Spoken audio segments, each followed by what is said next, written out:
नमस्कार दोस्तों, आप सभी का स्वागत है हमारे YouTube चैनल मान्या लाल किताब रेमेडीज में। आज मैं आपके साथ बात करने जा रहा हूं तुला राशि के बारे में और आज का मुख्य टॉपिक होगा देव गुरु बृहस्पति का गोचर, जो कि 14 मई 2025 को वृषभ राशि को छोड़कर मिथुन राशि में प्रवेश कर जाएंगे। और इस बड़े गोचर का कैसा प्रभाव जो है वो तुला राशि के जातकों के ऊपर रहेगा। दोस्तों, आज की वीडियो बहुत इंपॉर्टेंट होने वाली है, क्योंकि आज मैं आपके साथ उस ग्रह के बारे में बात करूंगा जिसको ग्रहों का राजा, यानी कि ग्रहों का गुरु, नक्षत्रों का गुरु, जितने भी देवी देवता इस ब्रह्मांड के अंदर हैं, इस ब्रह्मांड, इस दुनिया के जो गुरु हैं, आज मैं उनके बारे में आपको बताऊंगा कि इनको ग्रहों का गुरु क्यों कहा जाता है, क्यों इनके पास इतनी बड़ी उपाधि है।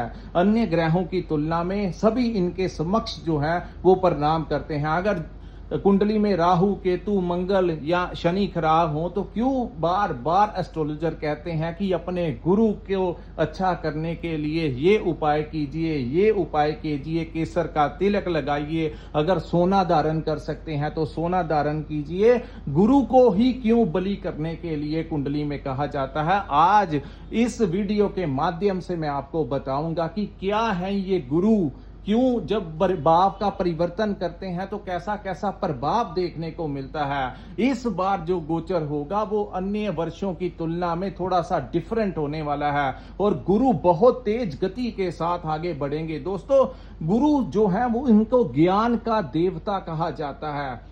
ज्ञान, वो ज्ञान जो बड़ा डीपली, जो हम किताबों में पढ़ते हैं, एक तो वो ज्ञान होता है, एक तो रटा रटाया ज्ञान होता है, एक ज्ञान वो होता है जो कुदरत हमको देती है और बाय बर्थ वो ज्ञान कुछ लोगों को होता है। हालांकि कुछ ऐसे लोग भी आपने समाज में देखे होंगे जो ज्यादा पढ़े लिखे नहीं हैं, लेकिन उनकी कुंडली में गुरु मजबूत होने के कारण वो अपने व्यापार को, अपनी परिस्थितियों को, अपने पैसे को, धन को, हर प्रकार की चीजों को अच्छे से मैनेज करने का दम रखते हैं। और गुरु जो हैं, आपने देखा होगा, जो अकाउंट का काम करते हैं, जो लोग ये शेयर मार्केट, स्टॉक मार्केट का काम करते हैं, जो लोग मार्केटिंग का काम करते हैं, दोस्तों इस कामों में बहुत ज्यादा तेज दिमाग लगता है। साधारण जो नौकरी करने वाला इंसान होता है, अगर उसको कह दिया जाए कि तुम मार्केटिंग कर लो या ये अकाउंट को मैनेज कैसे करना है, ये शेयर मार्केट क्या है, तो उन लोगों को ज्यादा नॉलेज नहीं होती, वो सिर्फ इन्वेस्ट कर सकते हैं। लेकिन जिनकी जन्म कुंडली में गुरु मजबूत होता है, ऐसे जातक हर परिस्थिति को मैनेज करने की क्षमता रखते हैं। और आपने अपने समाज के आसपास कुछ ऐसे, अपने परिवार में हो सकता है आपके कोई भाई बंधु ऐसे हों कि जिनको बड़ा, हर प्रकार की कोई भी बात चल रही हो तो उनको बहुत ही डीप नॉलेज होती है। तो लोग कहते हैं कि अगर कोई सलाह लेनी है तो इसके पास जाओ, ये बहुत अच्छी बुद्धि वाला इंसान है और आपको बहुत अच्छे से गाइडेंस देगा। सो जो बड़े बड़े धर्म का प्रचार करने वाले गुरु होते हैं, लाखों लोग उनको फॉलो करते हैं, उनका सत्संग सुनते हैं, उनकी बातों को मानते हैं। क्यों मानते हैं और इतने सारी भीड़ को वो कैसे अपनी तरफ आकर्षित कर लेते हैं, इसका मुख्य कारण होता है कि उनकी कुंडली में देव गुरु बृहस्पति, जिनको मैनेजमेंट कहा जाता है, उसके जो स्वामी देव गुरु हैं वो बड़ी अच्छी प्लेसमेंट के ऊपर होते हैं। ये हर प्रकार की परिस्थिति को मैनेज करते हैं। और दूसरा, इनको धन का स्वामी भी इसीलिए कहा जाता है, जिस इंसान के पास बुद्धि होती है, जिसके पास ज्ञान होता है, वो पैसा तो कुछ भी नहीं, वो हर परिस्थिति को जो इंसान मैनेज कर लेता है तो वो धन भी बहुत अच्छे से ही मैनेज कर लेगा। ऐसी पावर जो है अगर कोई ग्रह रखता है तो वो गुरु ही रखता है। अन्य ग्रह जो है, राहु केतु, जब उच्च के होते हैं तो आपको लाखों करोड़ों रुपया दिला देते हैं, लेकिन उसके साथ अगर गुरु अच्छे नहीं है तो वो पैसे को कैसे मैनेज करना है, कैसे सेविंग करनी है, कैसे अच्छी जगह के ऊपर इन्वेस्ट करना है, वो बुद्धि आपको कोई अन्य ग्रह नहीं दे पाएगा। आइए जानते हैं ये मैंने आपको डिटेल में इसलिए बताया कि आपको पता लग सके कि गुरु का क्या इंपॉर्टेंस है, क्यों इसको गुरु कहते हैं, और इसके पीछे का लॉजिक भी मैंने आपको बता दिया। और आज मैं बताऊंगा कि इनकी गति बड़ी तीव्र होगी इस बार, क्योंकि दोस्तों साधारणतया गुरु जब भी एक राशि में रहते हैं तो वो 1 वर्ष के लिए रहते हैं, लेकिन इस बार कुछ अजीब सा होने वाला है। ये 14 से लेकर 19 अक्टूबर 2025 तक मिथुन में रहेंगे। उसके पश्चात फिर ये कर्क में चले जाएंगे। उसके पश्चात 4 दिसंबर को ये फिर पलटी मारकर मिथुन में वक्री होकर मिथुन में आ जाएंगे और उसके बाद फिर ये कर्क में चले जाएंगे। तो ऐसी स्थितियां जो है एक ही वर्ष में बननी, कहीं ना कहीं एक बड़ी हलचल का जो होता है वो अनुभव होने वाला है।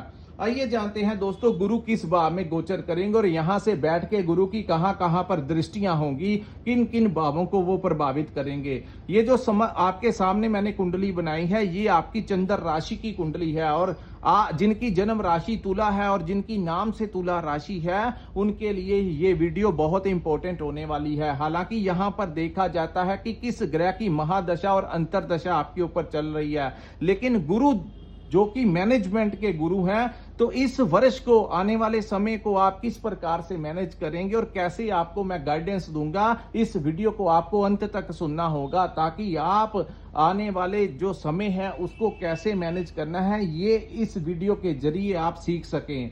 तो दोस्तों, आपके गुरु का गोचर 14 मई को आपके 9th भाव में होगा, जिसको कुंडली के अनुसार हमारे पिता का भाव कहा जाता है, जिसको हमारे भाग्य का भाव कहा जाता है। तो यहां पर बैठकर गुरु आप लोगों को आपके पिता का और आपके गुरुओं का आशीर्वाद लेना आप लोगों के लिए बहुत अनिवार्य हो गया है। अगर आप चाहते हैं कि आप तुला राशि वालों का समय अच्छा हो जाए या बहुत अच्छे से आप हर चीज को जो है कर पाएं, तो इस समय गुरु, क्योंकि आपके पिता के भाव में गोचर कर रहे हैं और आपके गुरुजनों के भाव में गोचर कर रहे हैं, तो अगर आप इस समय ज्यादा ओवर कॉन्फिडेंट नहीं होना, क्योंकि ज्ञान का देवता बड़ी तीव्र गति के साथ आगे बढ़ेगा, तो ज्ञान के साथ आगे बढ़ना ठीक होगा, लेकिन ओवर कॉन्फिडेंस की मेरे से समझदार बुद्धिमान कोई नहीं है और जितना मुझे ज्ञान है किसी अन्य को नहीं है,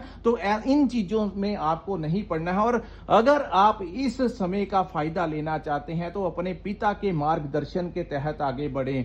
अगर आप इस समय का फायदा लेना चाहते हैं तो आपके जो बड़े गुरुजन हैं, चाहे वो धार्मिक गुरु हैं, चाहे आपके वो शिक्षक हैं, आपके प्रोफेसर्स हैं, आपके लेक्चरर्स हैं, आपके टीचर्स हैं, या जहां पर आप जिस डिपार्टमेंट में काम करते हैं वहां के जो सीनियर अधिकारी हैं, उन लोगों के आशीर्वाद से, उनकी गाइडेंस से अगर आप आगे बढ़ेंगे तो आपको कोई बड़ा इस समय रुकावट नहीं दिखेगी और फिर जाकर आपको आपके भाग्य का पूरा सपोर्ट यहां पर मिलता हुआ नजर आएगा। यहां पर दोस्तों, आने वाले समय में तुला राशि वाले अगर फायदा लेना चाहते हैं, क्योंकि भाग्य के भाव में गुरु बैठने से इस समय आप लोगों को अपना आलस्य जो है वो छोड़ना होगा। और आगे तो ऐसे कई बार मन की अवस्था हो जाती है कि कोई नहीं, हम काम कर लेंगे, नेक्स्ट वीक कर लेंगे, नेक्स्ट मंथ कर लेंगे, या कल कर लेंगे, या परसों कर लेंगे। तो इन चीजों से बाहर निकलना होगा।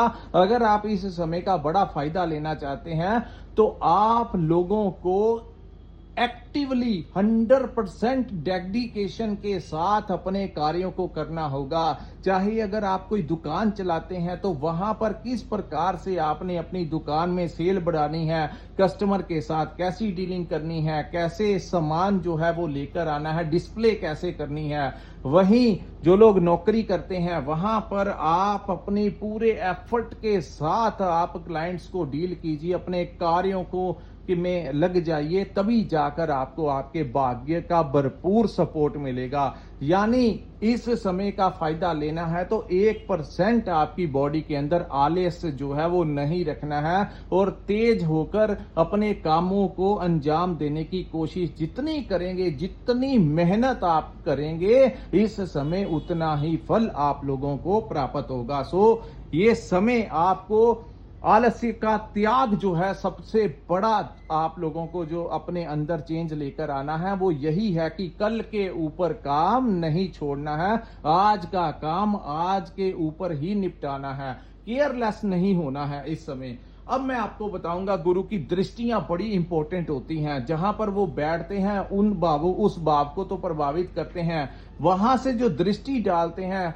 उनको भी वो बहुत ज्यादा प्रभाव करते हैं। दोस्तों, गुरु की जो दृष्टि होगी वो आपके लगन के भाव के ऊपर पड़ेगी। लगन जो होता है ये कुंडली का इंपॉर्टेंट भाव होता है। तो तुला राशि के लगन भाव के ऊपर ये दृष्टि पड़ने से फर्स्ट हाउस जो होता है हमारे कॉन्फिडेंस का भाव, हमारी मैनेजमेंट का भाव, फर्स्ट हाउस जो होता है हमारी आत्मा का, हमारी जो थिंकिंग है कैसे होती है, तो यहां पर आपके प्रथम भाव के ऊपर लग्नेश के ऊपर दृष्टि डालने से आपका अंधकार जो आपके दिमाग में जो उलझने चल रही थी अपनी लाइफ को लेकर वो दूर होंगी। और यहां पर जो दृष्टि पड़ेगी इसके कारण आप लोगों को आने वाले भविष्य के बारे में भी आप लोगों का सिक्स्थ सेंस जो है वो बड़ा मजबूत हो जाएगा और ज्ञान के साथ आप आगे बढ़ेंगे। एक कॉन्फिडेंसली पॉजिटिवनेस के साथ अंधकार दूर होगा और एक सूर्य का प्रकाश जो है वो आपके ऊपर पड़ेगा, जिसके कारण आपके दिमाग की नसें खुलेंगी और आप अपने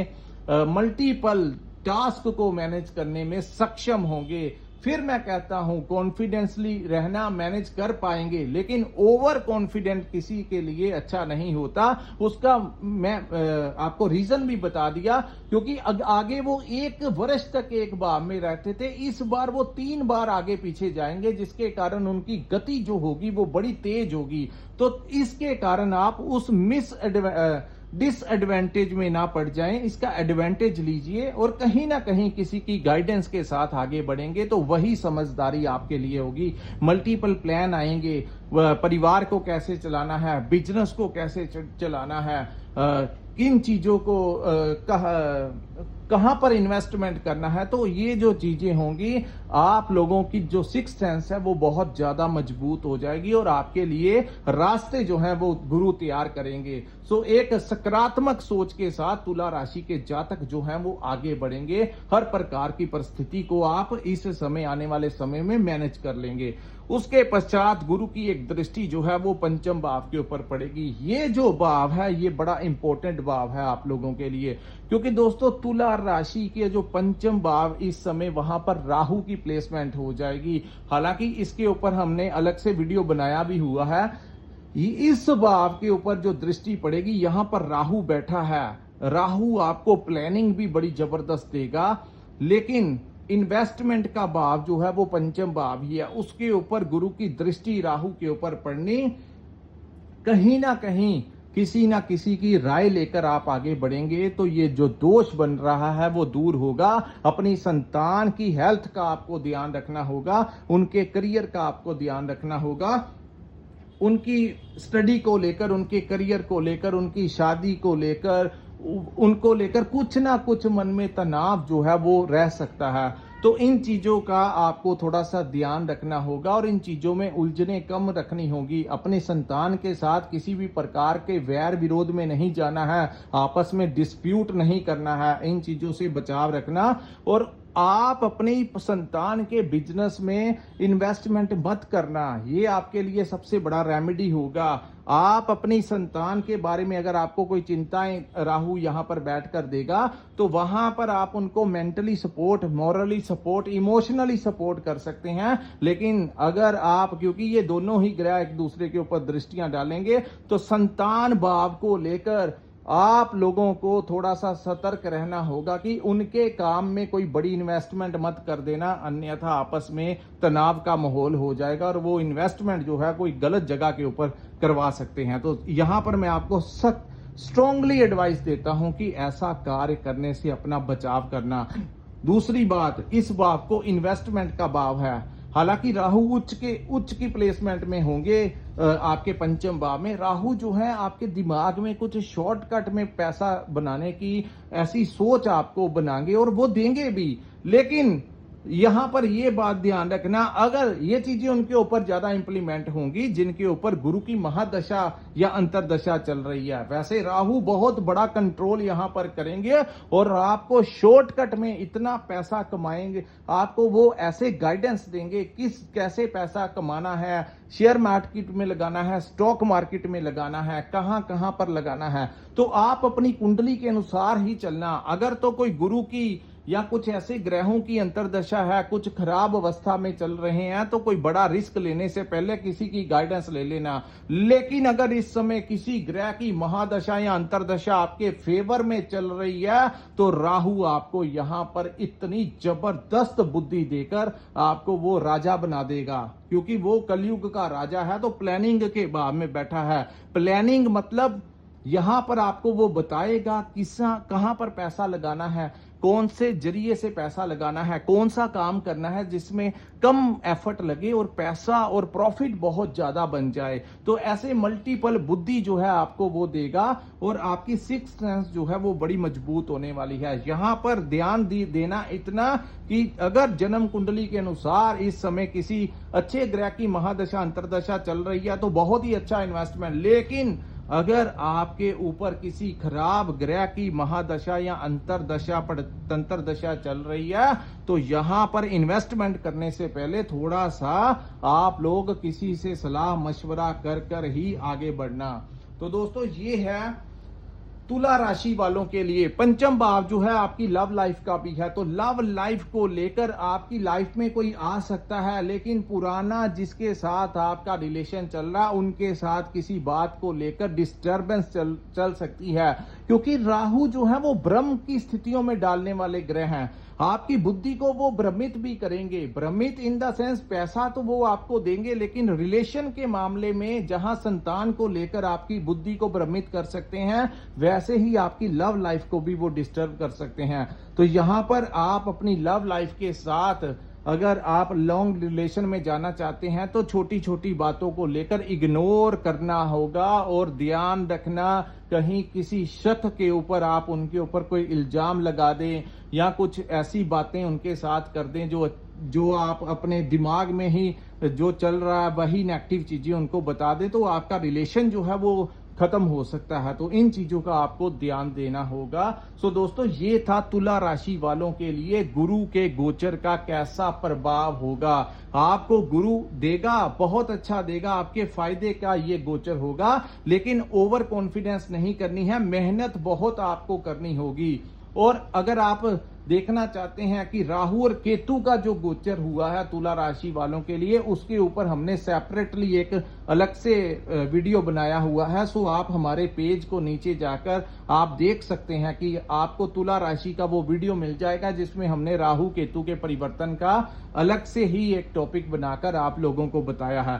सो दोस्तों अगर आपको ये एनालिसिस अच्छा लगा हो तो कृपया इस वीडियो को लाइक कीजिए, हमारे चैनल को सब्सक्राइब कीजिए, नीचे कमेंट सेक्शन में कमेंट करके जरूर बताइए कि आपको ये वीडियो कैसा लगा। और जिन्होंने अपनी कुंडली का विश्लेषण करवाना होगा, जिनके पास अपना डेट ऑफ बर्थ और टाइम है और वो चाहते हैं अपनी जन्म कुंडली का विश्लेषण करवाना, तो स्क्रीन के ऊपर जो नंबर दिया है वहां पर आप हमें व्हाट्सएप के जरिए मैसेज करके अपनी कुंडली का पूर्ण विश्लेषण करवा सकते हैं। इसी के साथ इस वीडियो को मैं विराम लगाता हूं। नमस्कार, जय माता दी।